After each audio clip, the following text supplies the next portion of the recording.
পয়লাই সরস্বতী পুজো, আর আমি মুখ ভর্তি ব্রণ নিয়ে আগামীকাল কাপলদের মাঝখানে আপেল সেজে ঘুরে বেড়াবো। যাই হোক, যেহেতু গতকাল আমার দিদির জন্মদিন ছিল, তাই আমি একটু ছোট্টর মধ্যে আর কি ডেকোরেশন করার চেষ্টা করছিলাম, ওই আর কি জোড়াতালি দিয়ে, কারণ আমার তো এটা সাজানোই থাকে।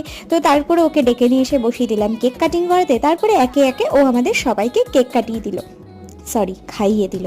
আমি না সবসময় ভয়েস ওভার দিতে গেলেই ভুলভাল বকি, আর আমার হাঁখানা দেখেছো? হ্যাঁ সরি, অন্য কিছু ভাববে না। তারপরে বাবা এখানে অনেক পোজ মেরে মেরে খাওয়িয়ে দেওয়ার চেষ্টা করছিল দিদিকে, আর এখানে একটু কেক মাখামাখি হলো। তারপরে মা এটা কি যে করলো আমি নিজেও বুঝলাম না, আমার দিদিও বুঝলাম না, আমার ফ্যামিলির শুদ্ধ কেউই বুঝলো না। মানে কেকটা তো মানে মানুষ ক্রিম তো খাওয়াই নয় মাখায়, মা এক বিন্দু নিয়ে একটু কি করলো আমরা কেউই বুঝলাম না। তারপরে আমি চলে গেলাম নিচে। হ্যাঁ, এই সমস্ত আইটেম আমি নিজের হাতেই রান্না করেছি, তো দিদি তো এটা দেখে ভীষণই খুশি। ঠিক আছে, ও এখন খাক, আর তোমাদেরকে বাই।